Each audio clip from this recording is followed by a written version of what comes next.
Olá, tudo bem? Eu estou aqui para prestar uma homenagem, uma reverência a um ser iluminado.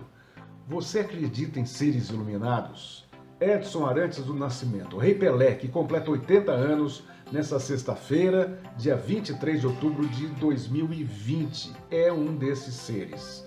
A nova geração talvez não conheça muito, porque é a geração videogame, que está acostumado a ver quase que semanalmente Messi, Cristiano Ronaldo e outros grandes ídolos vestindo camisa de clubes internacionais. Eu faço um desafio para você. Qual é a régua? Qual é a medida que você quer comparar esses jogadores da atualidade com Pelé, o atleta do século passado?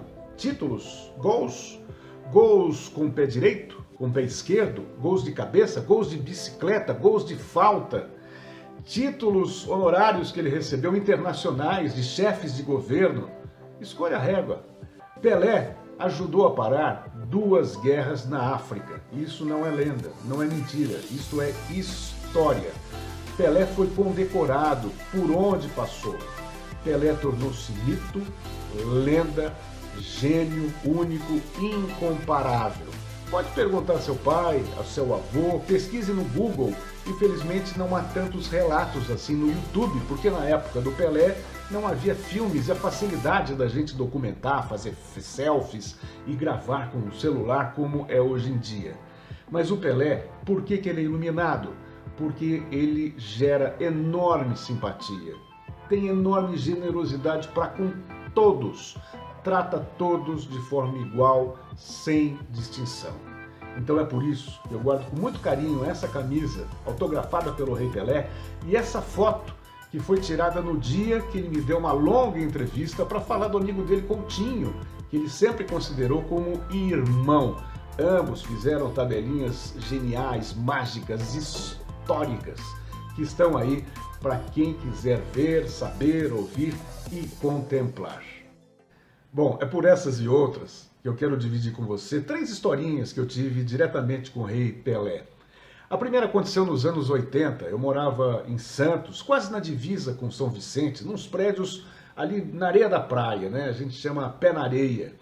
E numa noite qualquer, estrelada, noite bonita, de meio de semana, eu conversava na portaria ali com o porteiro do prédio, Beto, sujeito negro alto, forte e tal. A gente batia papo, de repente entrou um carro Mercedes na garagem do prédio e dele saíram 4 pessoas. 3 foram diretos para o elevador do prédio e uma veio em nossa direção. Essa pessoa era o Pelé. E o Pelé, com aquele sorrisão, né, que é uma das marcas registradas, olhou para a gente, estendeu a mão, nos cumprimentou, cumprimentou o Beto e foi embora para o apartamento, que ele tinha alguma reunião, foi fazer alguma visita. E aí o Beto, porteiro, olhou para mim, assustado, como uma estátua, e perguntou: esse aí era o Pelé? Eu falei: sim, era o Pelé. Ele olhou para a mão dele e falou assim: nossa, eu vou ficar sem lavar minha mão por pelo menos umas 2 ou 3 semanas. A segunda história aconteceu quando eu trabalhava na Rádio Globo e ancorava um programa chamado Agito Geral, que ia ao ar todas as noites, das 8 à meia-noite, aproximadamente. E a Federação Paulista de Futebol resolveu fazer uma espécie de um leilão do jogador Marcelinho Carioca para os 4 grandes clubes de São Paulo. O Marcelinho estava sem clube, a federação acabou abraçando a ideia de, através do telefone, as pessoas faziam lances, diziam para que time que gostaria que o Marcelinho fosse jogar, se era no Corinthians, no Palmeiras, no São Paulo, no Santos, enfim, e promoveu uma grande festa. E nós mandamos para a festa o nosso repórter Márcio Ramos, o Morcegão, para entrevistar o Marcelinho. Lá pelas tantas, né, no ar, transmitindo ao vivo, eis que adentra a sala o Marcelinho, rodeado por 4 seguranças altos, fortes, sem deixar que ninguém se aproximasse dele, os repórteres ficavam longe e tal. Mas o Maestro percebeu que na outra porta estava entrando um sujeito sozinho, sem ninguém praticamente, a não ser com algum assessor. E esse alguém era Pelé, o Rei Pelé.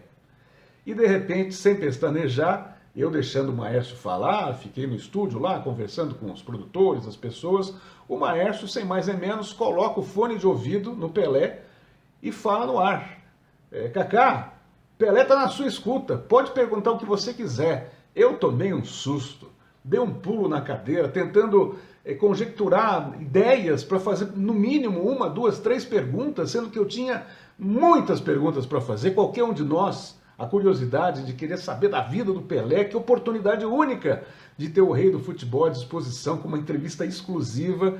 Depois eu fui me acalmando, tentando colocar as ideias no lugar e fiz uma belíssima entrevista em cima da hora. Pelé sem ninguém, simples como sempre foi, absolutamente tranquilo, nos deu uma belíssima entrevista. Isso, meus amigos, é uma grande lição de vida.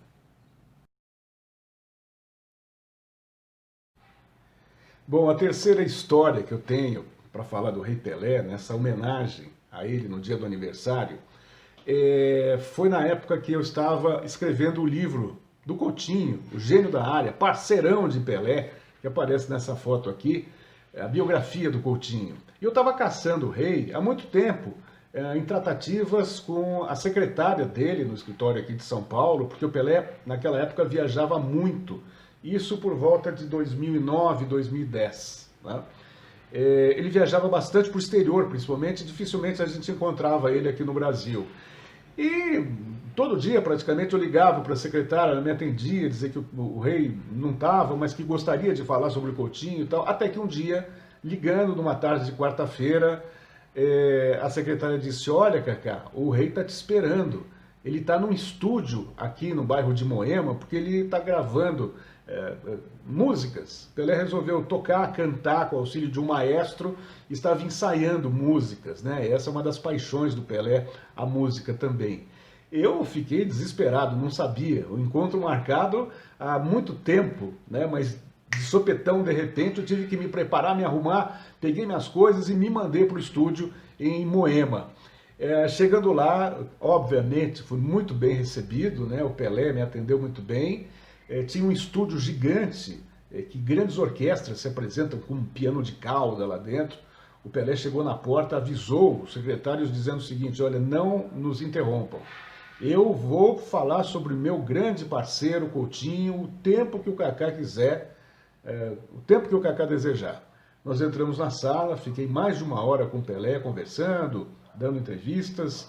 Eu estava muito bem pautado e preparado para fazer as perguntas, né? E o Pelé atendeu a todos de forma sem distinção. E no final, a grande surpresa. Eu tinha levado uma folha de papel e uma caneta para que o Pelé pudesse escrever uma carta para o Coutinho. Essa carta acabei dando de presente para ele depois, saudoso Coutinho, né?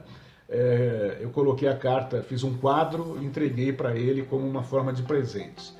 E o conteúdo da carta, que está no livro, inclusive, diz o seguinte: querido Coutinho, Deus coloca as pessoas no caminho da gente e não diz qual a razão. Mas eu agradeço a Deus por ter colocado você no meu lado no time do Santos e agora tê-lo como meu irmão. E na contracapa do livro, o Pelé diz o seguinte, que nós viajamos juntos, jogamos juntos, conhecemos um pouco do mundo e das diferentes culturas.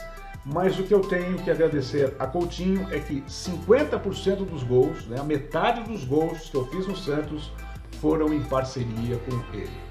Pelé, gratidão, feliz aniversário para você nos seus 80 anos. Vida longa ao Rei Pelé.